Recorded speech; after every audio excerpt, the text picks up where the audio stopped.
ada suara langkah kaki menginjakkan tangga. Padahal tangga itu tangga besi dan sangat berisik jika ada orang lewat. Saya masih menunggu sembari bergetar seluruh tubuh saya. Tak lama kemudian, benar yang El katakan, ada suara orang mandi.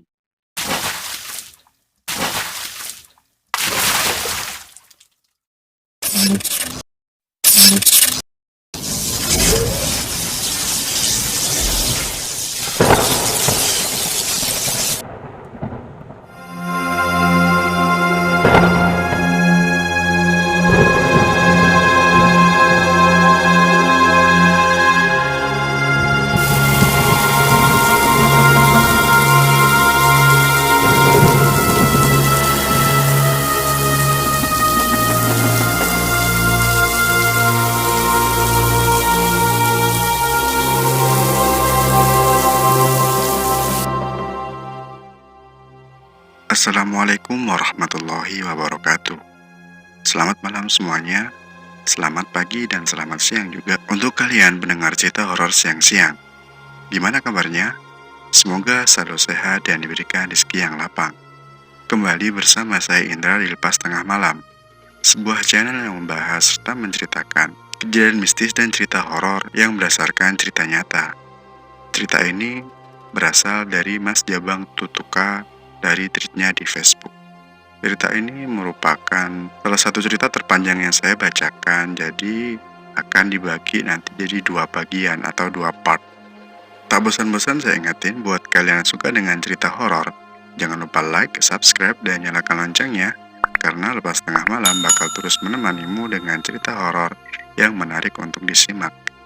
Yuk, tanpa berlama-lama lagi, langsung kita simak aja ceritanya. Selamat mendengarkan.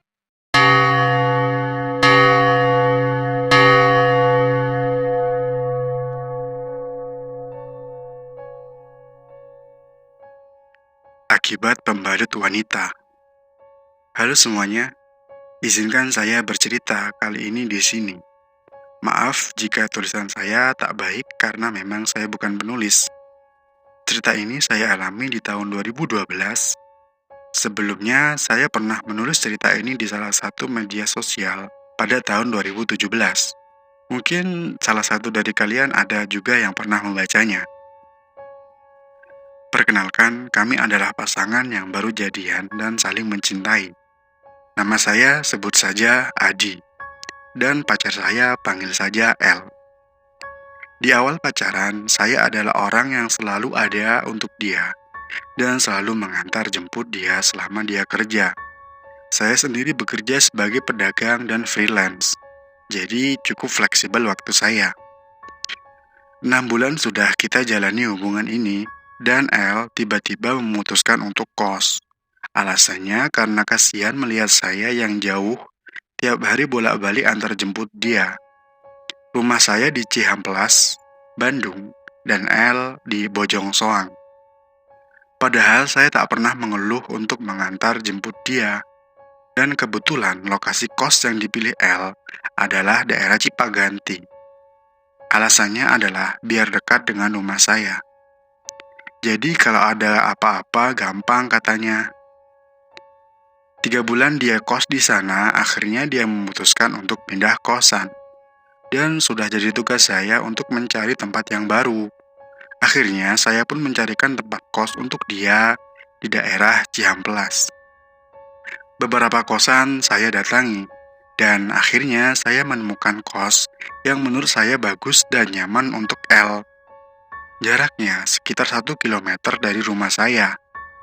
El pun mempercayakan sepenuhnya kepada saya, karena dia sangat percaya dalam hal apapun kepada saya. Ketika saya datang menemui pemilik kosan itu, saya dipertemukan dengan nenek yang umurnya sekitar 50 atau lebih. Dan saya pun diajak masuk oleh nenek itu. Kosan itu ada 3 lantai, dan di lantai 3 dan di lantai 2 terdengar suara berisik anak-anak muda, laki-laki dan perempuan. Tapi tidak di lantai 1. Di lantai 1 tak terdengar suara sedikit pun. Hanya terdengar suara tetesan air di kamar mandi yang membuat suasana semakin sepi. Bentuk kosan itu seperti huruf T. Ada 6 kamar yang berhadapan, dan 2 kamar ada di ujung kanan dan kiri, bersebelahan dengan kamar mandi. Dan setiap lantai mempunyai kamar mandi di ujung kanan dan kiri. Setelah melihat, saya memutuskan meminta kamar di lantai 2, karena lumayan ramai, dan nggak terlalu jauh juga. Karena kalau di lantai 3, kasihan El terlalu jauh naiknya. Tapi dengan santai, nenek itu bilang, kalau di lantai 2 dan 3 sudah terisi, hanya tinggal di lantai 1. Saya pun bingung karena harus saya putuskan dengan cepat. Akhirnya saya putuskan mengambil di lantai 1, tapi saya meminta kamar depan dekat gerbang masuk. Tapi nenek itu bilang, kamar paling depan dua-duanya sudah terisi, cuman belum datang. Oke, aku pun minta kamar di tengah samping kamar di paling depan, karena itu terlihat kosong juga. Dan nenek itu pun mengatakan hal yang sama, kalau kamar itu juga sudah diisi. Kata nenek, cuma ada 1 kamar yang belum terisi, yaitu kamar paling ujung sebelah kanan dekat kamar mandi. Tak ada pilihan lain bagi saya, maka saya ambil kamar itu. Pikirku tak apalah, toh nantinya kamar di lantai 1 juga akan penuh, berarti nanti di sini juga akan ramai. Jujur dalam hati, saya pun merasa sedikit merinding berada di lantai 1 ini. Tapi entah kenapa di sisi lain, saya pun merasa tertarik dengan kosan ini. Akhirnya, saya pun membayar kamar itu untuk 1 bulan pertama. Dan salahnya saya adalah tidak memperlihatkan terlebih dahulu kondisi kosan ini pada El. Karena saya berpikir El pasti akan setuju-setuju saja. Setelah membayar, saya pun bilang pada nenek tersebut akan menempatinya malam ini. Dan itu adalah hari Kamis. Posisi saya waktu itu adalah sore hari sekitar pukul 17. Nenek itu bengong sambil mengiyakan.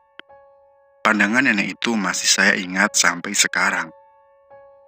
Pandangannya polos dengan mata sedikit melotot dan senyumnya yang sedikit misterius, seperti menyembunyikan sesuatu pada saya. Jujur, saat saya menulis cerita ini, saya merinding. Karena masih terbayang kejadian itu. Akhirnya, sekitar jam 9 malam, kami pun berkemas untuk pindahan dan sampailah di kosan yang baru sekitar pukul 10. Kenapa kita pindahan di malam hari? Karena El pulang kerja pukul 8 malam.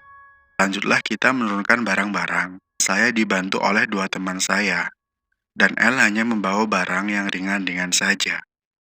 Ketika saya dan teman saya mau memasukkan barang ke dalam kosan, nenek itu sudah ada di depan gerbang kosan sambil membuka kunci gerbang. Karena gerbang itu dikunci gembok. Nenek itu menatap saya dan berkata, "Dek, jangan berisik ya pindahannya, kasihan yang lain." Saya pun mengiyakannya. Karena logikanya saat itu memang jam 10 malam. Tak butuh waktu lama, setelah hampir setengah jam akhirnya semua barang pun telah masuk. Karena barang El hanya sedikit waktu itu. Setelah 2 teman saya pergi, kami pun menata barang-barang. Dan ya, akhirnya selesai juga.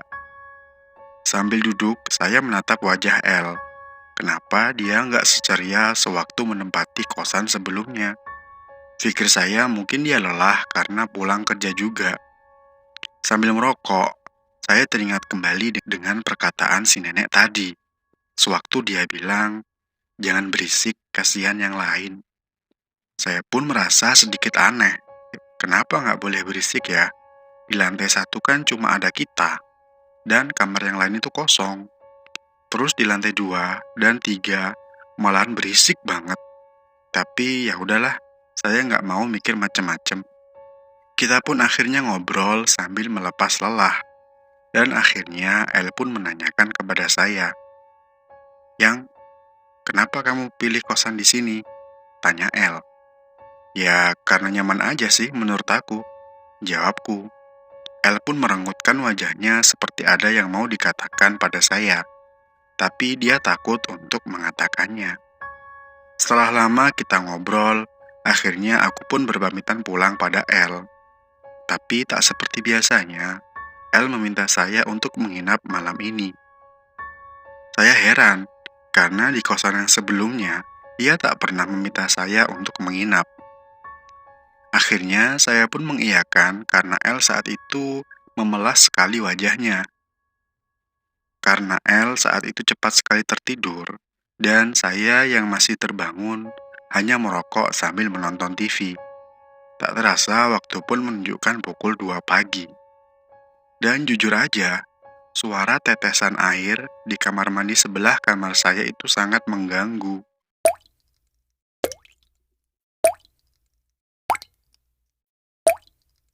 Karena menurut mitos, tetesan air di kamar mandi itu mengundang makhluk halus. Dan saya pun keluar kamar untuk membetulkan keran itu. Dan hasilnya, sialan, keran itu memang rusak. Jadi tak bisa ditutup dengan rapat. Akhirnya saya pun memutuskan untuk tidur. Pagi pun tiba, dan saya bersiap-siap untuk mengantarkan L untuk pergi bekerja. Selagi L bersiap di kamarnya, saya menunggu di luar kamar dan bertemu nenek. Si nenek pun tersenyum kepada saya dan berkata, "Dek, nenek lupa mau ngasih tahu kalau kamar mandi yang di sebelah adik itu untuk cuci-cuci, dan yang di sebelah kiri sana itu untuk mandi." Dan saya hanya berkata, "Oh, iya nek." Begitu saja. Selama perjalanan mengantarkan L pergi bekerja, saya berpikir kenapa kamar mandinya harus dibedakan ya? Padahal nggak ada bedanya dengan kamar mandinya. Dua-duanya punya bentuk dan isi yang sama. Ada bak, gayung, ember, hanya lampu saja yang membedakan. Lampu kamar mandi yang ada di sebelah kamar L, lampunya pakai watt kecil dan berwarna kuning. Sedangkan lampu kamar mandi sebelah kiri sangat terang dan berwarna putih.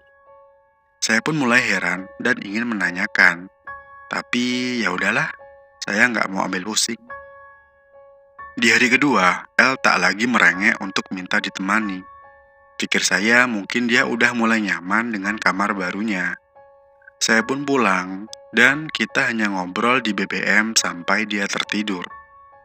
1 minggu berlalu, pada hari Senin, seperti biasa saya pulang ke rumah setelah mengantar L ke kosannya. Kita chat seperti biasa sampai L tertidur. Tiba-tiba, L menelpon saya sekitar pukul 2:30 pagi. Dengan nada yang sangat ketakutan, dia bilang, "Sayang, kamu cepat kesini." Dengan perkataan yang tergesa-gesa. Saya pun kaget dan langsung tancap gas menuju kosan L. Setibanya di sana, saya melihat wajah L yang teramat pucat dan mata yang terlihat jelas sekali menyimpan ketakutan. Saya pun membawakan air dan mencoba menenangkan L. Setelah dia tenang, saya pun menanyakan, "Kamu kenapa sayang?" Dan dia hanya diam. Dengan sabar, saya menunggu jawaban L yang terlihat masih shock. Akhirnya, dia pun bercerita bahwa ketika dia tidur, dia terbangunkan oleh suara orang yang mandi di kamar mandi yang tepat berada di samping kamarnya. Dan suara orang mandi itu sangat berisik, terdengar sangat kasar sekali ketika mengambil airnya. Makanya, sampai dapat membangunkan L. Tapi, hanya sekitar 10 detik setelah El bangun, suara orang mandi itu hilang. "Aku takut sayang," kata El, "karena di lantai ini cuma ada dia yang tinggal." Saya pun mencoba menenangkan El, meyakinkan bahwa kejadian itu hanya mimpi. Mimpi kamu yang terbawa sampai kamu bangun. Akhirnya, saya pun tidur menemani dia malam itu. El pun membangunkan saya karena sudah pagi. Dia pun mandi di kamar mandi sebelah kiri sesuai aturan nenek. dan saya masuk ke kamar mandi sebelah kanan karena hanya mau mencuci muka saja. Saat saya masuk di kamar mandi, yang pertama terlintas di pikiran saya adalah kejadian semalam. Saya pun melihat lantai kamar mandi yang masih kering dan gayung yang masih tersimpan di atas bak mandi, dan airnya pun masih terisi penuh. Saya berpikir, kalau memang semalam ada yang mandi, setidaknya lantainya harusnya masih basah. Berarti tebakan saya benar, bahwa El semalam hanya bermimpi. Saya pun menceritakan keadaan di kamar mandi tadi kepada El, dan akhirnya El pun berpikir sama, bahwa dia mungkin hanya bermimpi. Hari pun berlalu, hari itu hari Jumat, dan saya kembali bertemu dengan nenek. Tak ada kata apapun dari nenek, nenek hanya tersenyum. Tapi entah kenapa saya langsung berpikir, kenapa ya nenek itu hanya datang ke tempat kosan setiap hari Jumat, dan kamar yang dibersihkan itu hanya kamar yang sejajar dengan kamarnya El, yang hanya terhalang oleh kamar mandi. Terus, kenapa kamar yang lain nggak dibersihkan? Bahkan lantai depan kamar pun tak disapu atau dipel, sehingga sangat kotor sekali. Bahkan masih saya ingat ketika El pertama menempati kamarnya dulu, kamarnya sangat kotor sekali. Saya jadi bingung, kenapa hanya kamar itu yang dibersihkan? Dalam hati, semoga El tak memikirkan apa yang saya pikirkan, karena nantinya takut dia parno. Hari pun berlalu, dan kejadian hari Senin kemarin terulang kembali. El menelpon saya lagi. Saat ini dia sambil menangis. Saya pun langsung tancap gas menuju kosan El. Dan waktu kejadiannya pun sama persis seperti minggu kemarin, yaitu pukul 2:30 pagi. Setibanya saya di kosan El langsung memeluk saya sambil menangis dan berkata, "Aku ingin pindah." Saya mencoba kembali menenangkan dia, menanyakan apa yang terjadi. Dia lalu bercerita bahwa dia mendengar suara orang mandi lagi. Bahkan bukan hanya mandi katanya. Suara itu diiringi dengan orang yang berbicara bahasa Jawa, tapi suara itu seperti bicara sendiri. Dan El tak mengerti bahasanya karena kita orang Sunda. Akhirnya, aku membawa El keluar dan kami mencari tempat nongkrong yang masih ramai saat itu. Kami menenangkan diri sambil meminum kopi. Dan El pun tetap kekeh ingin pindah.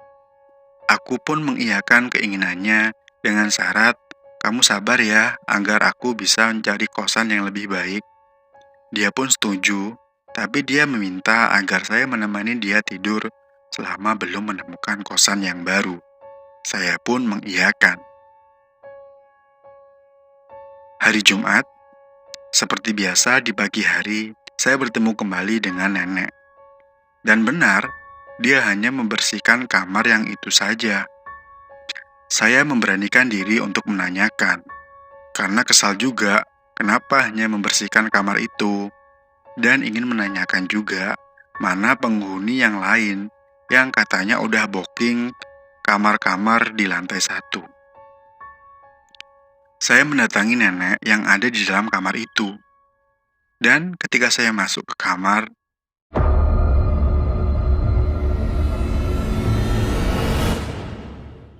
badan saya tiba-tiba merinding. Di kamar itu, saya melihat ranjang, lemari, dan kursi kecil. Padahal kamar R sendiri tak diberi ranjang. Belum sempat saya memanggil nenek, si nenek sudah berbalik ke arah saya sambil mata melotot dan wajah yang sangat marah. Seraya berkata, "Keluar kamu!" sambil berteriak. Saya pun kembali keluar, dan nenek itu pun keluar sambil berkata, "Ngapain kamu masuk-masuk?" Sambil menunjuk muka saya, nenek itu berkata lagi, "Cepat kamu pergi." Saya pun bergegas pergi dan tak menceritakannya pada El. Tak terasa, hari Senin pertama saya menginap di kosan pun tiba. Rasa takut dan penasaran pun bercampur aduk. Saya lihat El sudah terlelap tidur, dan saya mencoba untuk menguatkan mata saya agar tetap terjaga. Waktu menunjukkan pukul 2.15. Dengan jelas saya mendengarkan suara gerbang terbuka.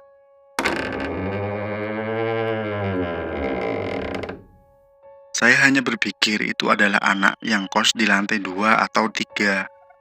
Tapi tebakan saya salah. Tak ada suara langkah kaki menginjakkan tangga. Padahal tangga itu tangga besi dan sangat berisik jika ada orang lewat. Saya masih menunggu sembari bergetar seluruh tubuh saya. Tak lama kemudian, benar yang El katakan, ada suara orang mandi.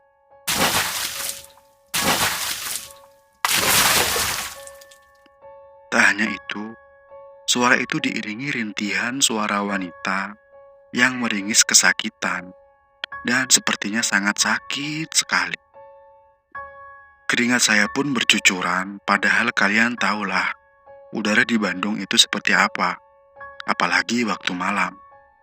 Tak lama, El pun bangun seperti biasa dan langsung memeluk saya. Kami pun saling berpandangan dan mencoba menguatkan satu sama lain.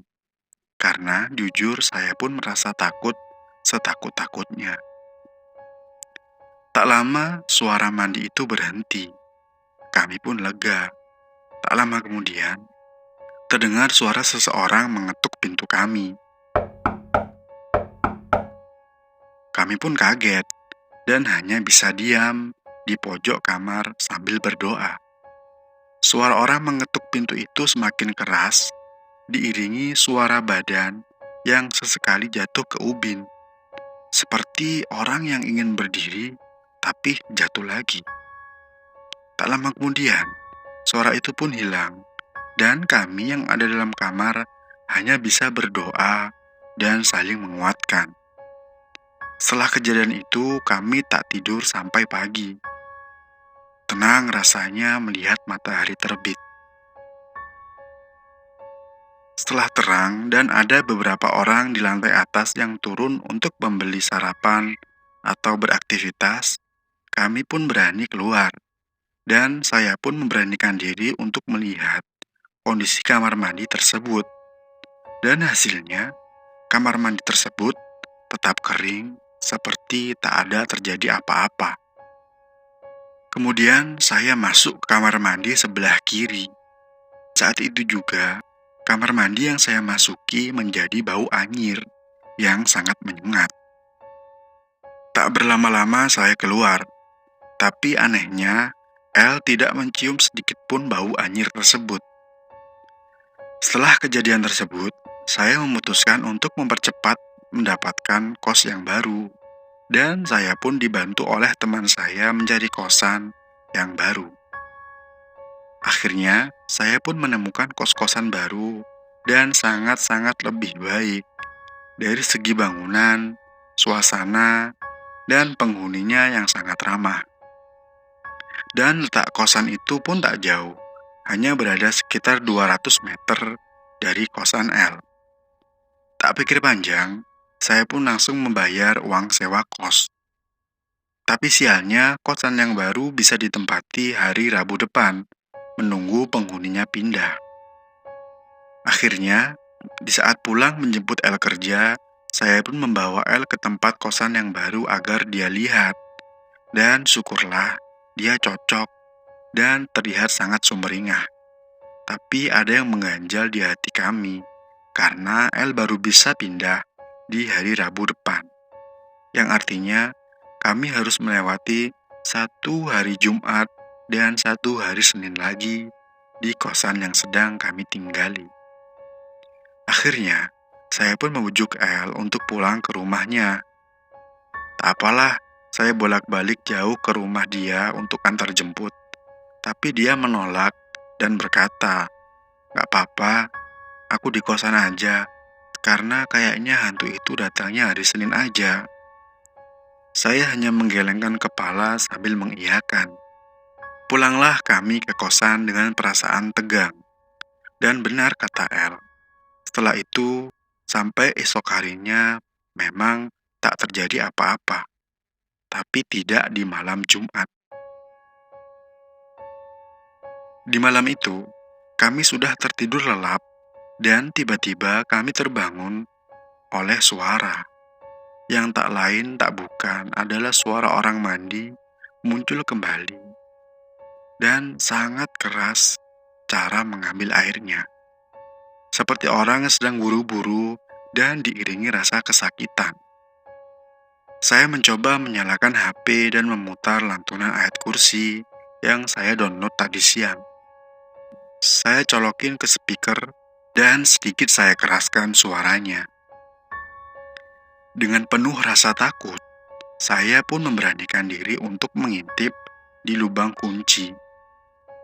Dan benar saja, ternyata yang saya lihat itu benar-benar membuat kaki ini lemas. Seumur hidup saya baru kali ini melihat langsung seperti apa makhluk halus itu. Saya dengan jelas melihat seorang wanita keluar dari kamar mandi dengan memakai baju tidur berwarna putih, sambil memegang leher dengan kedua tangannya. Wajahnya tak jelas karena membelakangi. Yang jelas, rambutnya terlihat basah, seperti habis diguyur air.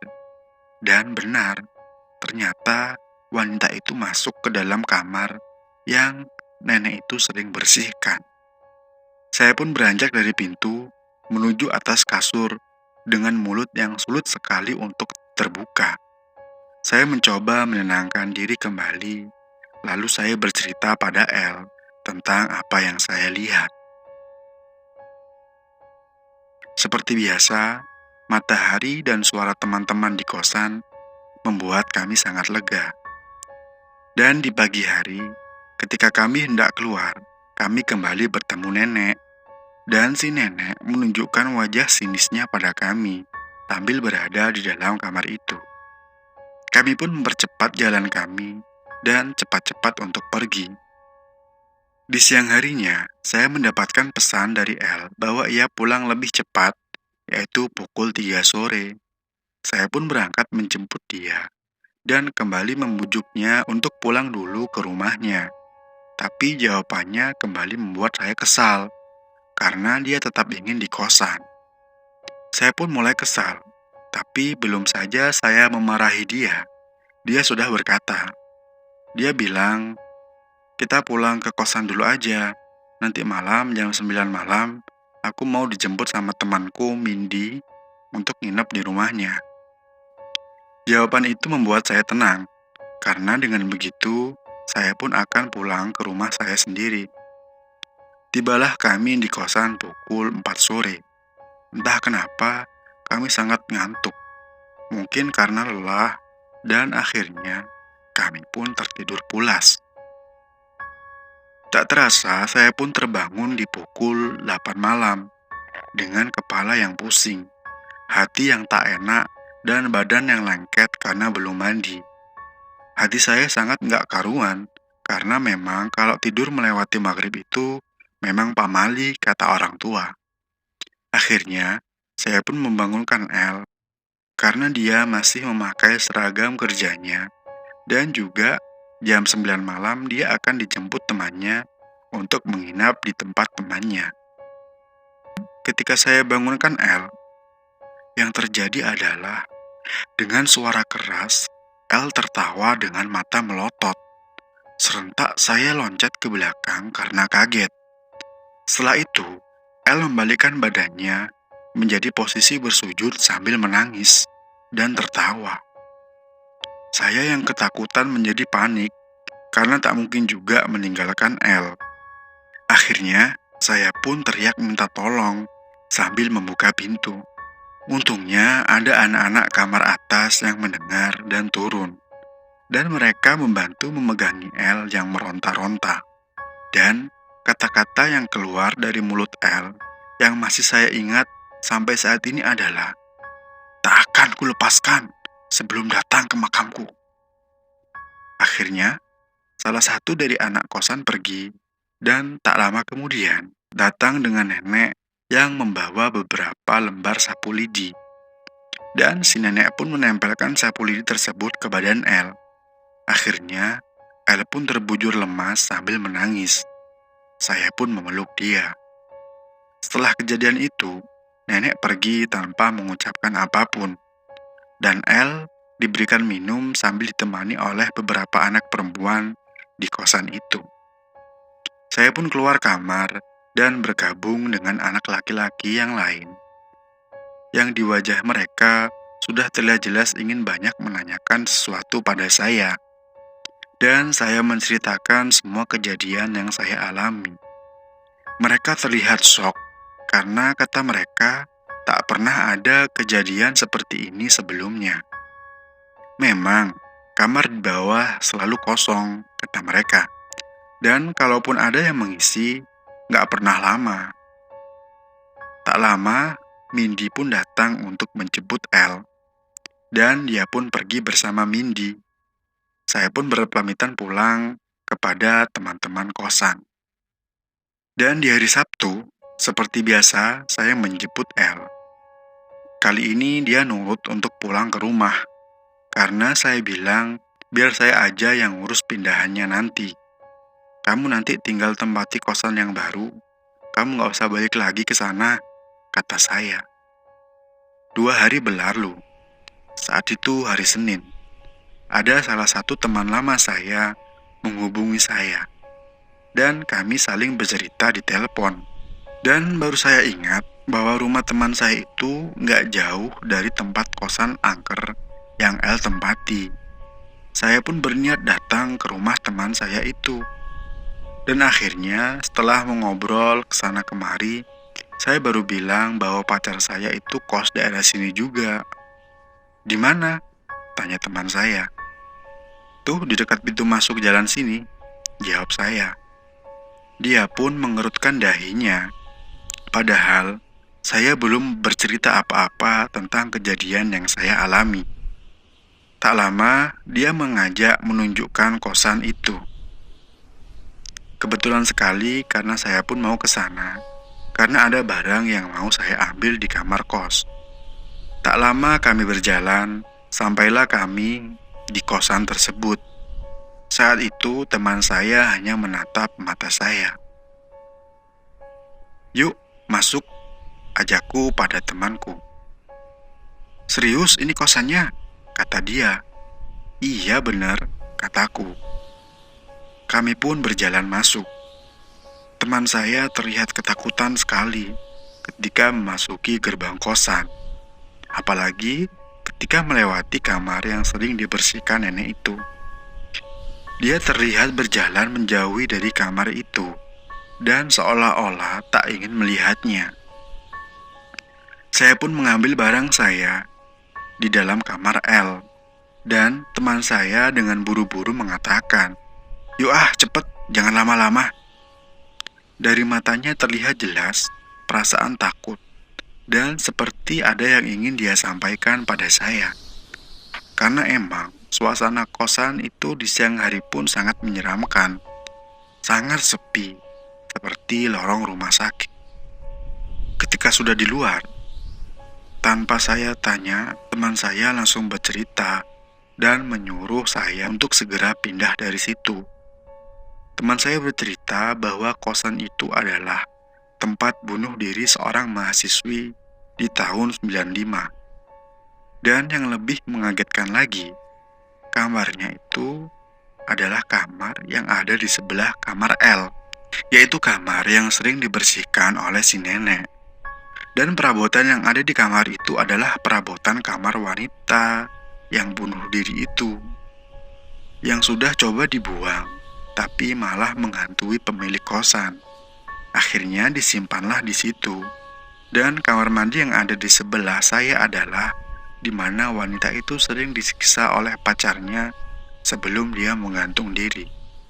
Dan memang hari Senin adalah hari kejadian gantung diri itu terjadi. Dan kata teman saya lagi, kamar di lantai bawah memang tak pernah diisi. Hanya kamar kamu katanya yang dari dulu suka diisi.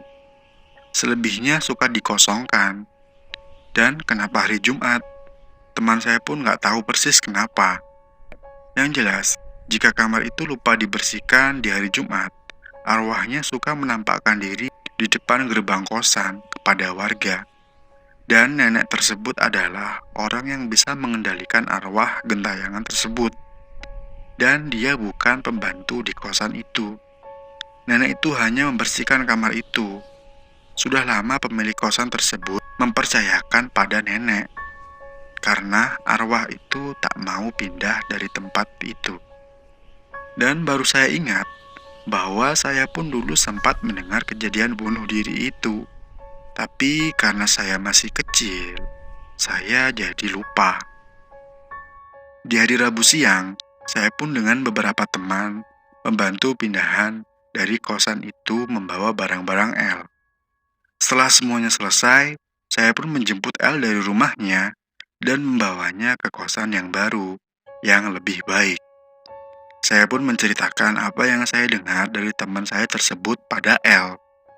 L sangat kaget dan dengan wajah yang melongo, L menceritakan sesuatu yang ia lupa atau yang belum sempat ia ceritakan kepada saya. Jadi, saat ia pertama pindah ke kosan itu, ia sedang dalam keadaan datang bulan. Dan karena ceroboh, dia mengaku membuang pembalutnya di kamar mandi tersebut. Karena dia pikir nggak ada orang yang pakai kamar mandi itu selain dia. Dia pun sempat lupa sampai keesokan harinya. Saat esok harinya, ia mau ambil dan membuang ke tempat sampah. Ternyata pembalut itu sudah nggak ada lagi. Dan saat itu, L tidak menghiraukan pembalut yang hilang lagi. Karena dia pikir mungkin sudah ada yang membuangkan. Setelah pindah ke tempat yang baru, akhirnya L bisa tinggal dengan tenang dan nyaman, dengan lingkungan yang hangat dan penghuni yang menyenangkan. Tapi ternyata peristiwa tersebut belum berakhir sampai di sini. 1 bulan berlalu, dan L pun sangat menikmati suasana kosan barunya. Dia sudah akrab dengan penghuni kosan, bahkan dengan ibu kosnya. L pun sempat bercerita kepada ibu kos tentang kejadian yang dia alami, dan L pun bercerita bahwa pernah membuang pembalut sembarangan. Saat L menceritakan itu, ibu kosnya sempat memarahinya. Lebih tepatnya menasehatinya dengan tegas. Ibu kosnya bilang bahwa itulah akibat kejadian itu, karena darah wanita haid itu sangat sensitif dengan makhluk halus. Makanya orang tua selalu bilang pada anaknya, jangan sampai membuang pembalut sembarangan, karena akibatnya memang benar terjadi. L pun mengaku sangat menyesal, dan L pun berjanji tak akan mengulanginya lagi. Setelah percakapan dengan ibu kos, L bercerita kembali pada saya. Ia bilang masih merasa takut ada dampaknya nanti, meskipun saat ini udah nggak terjadi apa-apa. Setelah 1 bulan, L tak pulang ke rumahnya, karena mungkin keasikan tinggal di kosan yang baru dengan teman-teman yang bisa dibilang keluarga baru. Akhirnya, L pun pulang ke rumahnya, dan sudah pasti ditemani oleh saya. Setibanya kami di rumah L, orang tuanya menyambut kami dengan hangat. Jujur, kita belum pernah bercerita sedikit pun tentang kejadian itu pada orang tuanya, karena takut nantinya L dilarang lagi untuk kos di sana oleh orang tuanya. Dikala kami asik mengobrol bersama keluarganya, L pun hendak tidur di kamarnya yang masih tertata rapi, karena selalu dirawat orang tuanya. Yang, aku tidur bentar ya, aku kangen sama kasurku, kata L. Aku pun hanya menganggukkan kepala saja sambil tersenyum. Sudah 2 jam L tertidur, dan tak lama kemudian, terdengar suara L seperti merintih kesakitan. Kami pun bengong, dan kami berpikir kalau dia menggigau. Tapi, rintihan itu tak terhenti, dan kami pun mulai khawatir. Kami memutuskan untuk melihatnya ke dalam kamar. Tak butuh waktu lama, ibunya L pun membangunkan L dengan menepuk-nepuk pahanya. L akhirnya terbangun dengan nafas yang terengah-engah. Saya pun keluar dan mengambilkan minum untuk El. Lalu El dibawa keluar kamar oleh ibunya. Ibunya El pun berkata, "Neng, kalau mau tidur tuh berdoa dulu, biar nggak kena rep-erep." Itu bahasa Sundanya. Entah kalau bahasa lain apa. Kalau teman-teman ada yang tahu apa bahasa Indonesianya, boleh tulis di kolom komentar ya. Yang El rasakan itu semacam pengap, sulit bernapas, dan sulit untuk bicara atau berteriak. Padahal keadaannya seperti sadar tak sadar. Walaupun keadaan tidur, tapi dia bisa mendengar percakapan kita, kata El. El tak banyak bercerita saat itu. Dia hanya melamun saja. Saya melihat wajahnya seperti ada yang tak beres. Tak lama setelah itu, akhirnya kami pun pamit pulang. Dan di dalam mobil, El hanya melamun saja. Sampai akhirnya saya pun menanyakan kenapa kepada El. "Kamu kenapa? Kok dari tadi ngelamun?" kata saya. "Nggak apa-apa kok, aku cuma masih pusing aja bangun tidur," kata El. Dan saya pun tak memperpanjang pertanyaan saya. Saya hanya membiarkan El menikmati lamunannya. Mungkin dia sedang mengumpulkan nyawa, pikir saya. Akhirnya, kami pun sampai dan saya mengantarkan El masuk ke kamar. Dan saya berencana duduk sebentar di kamarnya, hanya sekedar untuk meluruskan kaki. Pandangan saya tertuju pada wajah El yang masih melamun. Aneh, kenapa dia masih ngelamun ya? Tanya saya dalam hati. Akhirnya saya pun menanyakan kembali dengan sedikit memaksa. El pun akhirnya menjawab, "Tadi saat aku tidur, aku bermimpi ada wanita yang menduduki perutku, sampai aku ngerasa pengap." Lalu saya bertanya, "Terus kamu kenapa ngelamun terus? Itu kan hanya mimpi." El menjawab kembali dengan wajah yang terlihat ketakutan. Wajahnya mengingatkan saya ketika kejadian saat itu. "Enggak, Yang. Mimpi ini beda," kata El. "Sosok yang menduduki itu adalah wanita yang seperti kamu ceritakan padaku ketika kamu ngintip di lubang kunci saat itu. Wanita itu berpakaian putih seperti baju tidur dan rambut yang basah acak-acakan dengan membelakangi aku, tapi sambil melempar-lemparkan tanah ke arah wajahku," tutur El. Saya pun kaget mendengar cerita dari El, dan saya mencoba berpikir positif bahwa mimpi itu adalah hanya bunga tidur, karena toh El kan udah nggak tinggal lagi di kosan yang dulu.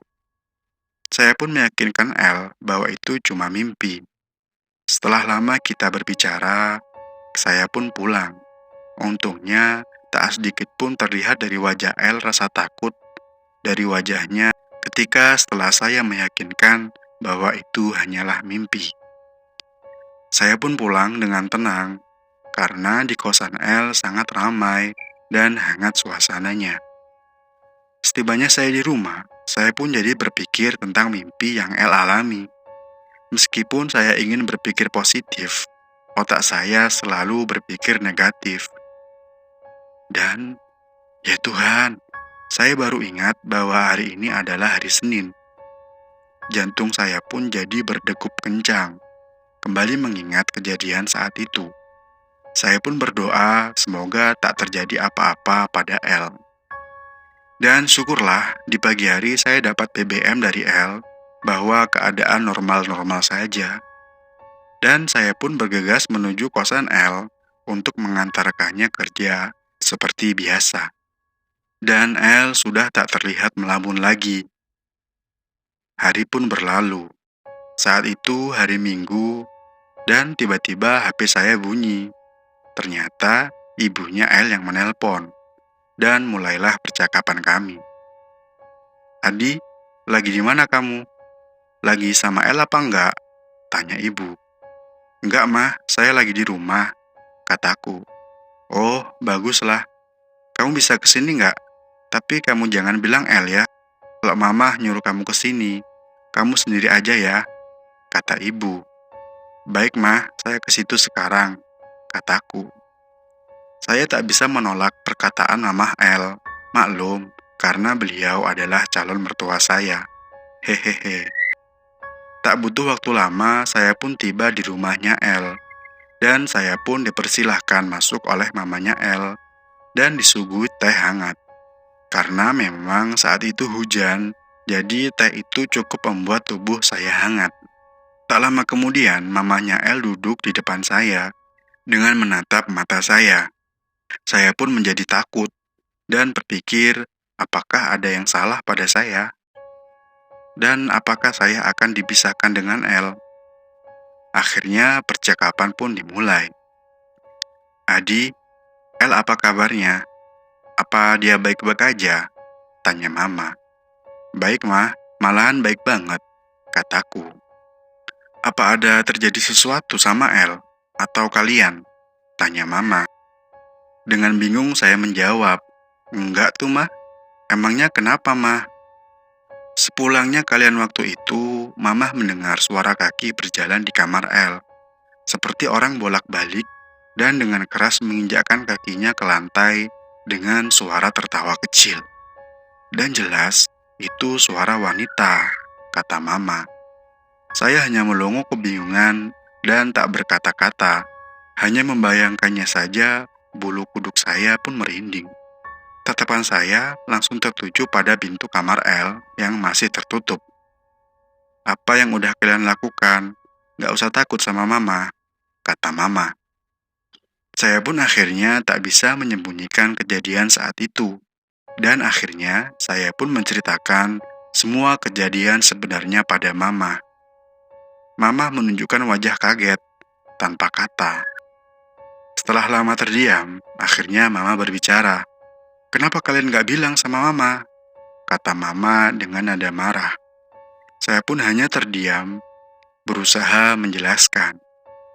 Dan Mama pun hanya menggelengkan kepala, kemudian hanya berkata, "Kamu jagain El ya, pastikan bahwa dia baik-baik aja," kata Mama kemudian. Saya pun mengiyakannya dan meyakinkannya bahwa saya sangat menjaga El. Saya pun pamit pulang, dan Mama hanya berpesan untuk cepat mengabari dia kalau terjadi apa-apa. Akhirnya, saya pulang dan tujuan saya yaitu ke kosan L, karena kami udah janji untuk pergi makan di daerah Dago Atas.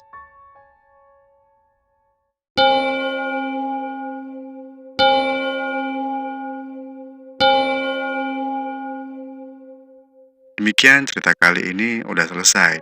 Saya ucapkan terima kasih banyak untuk kalian yang setia mendengarkan podcast Lepas Tengah Malam. Dan untuk kalian yang punya cerita mistis atau pengalaman horor yang ingin di-share di channel ini, silakan kirim via email ke lepastengahmalam@gmail.com atau ke Instagramnya ke @lepastengahmalam. Sekian, saya Indra, undur diri dulu.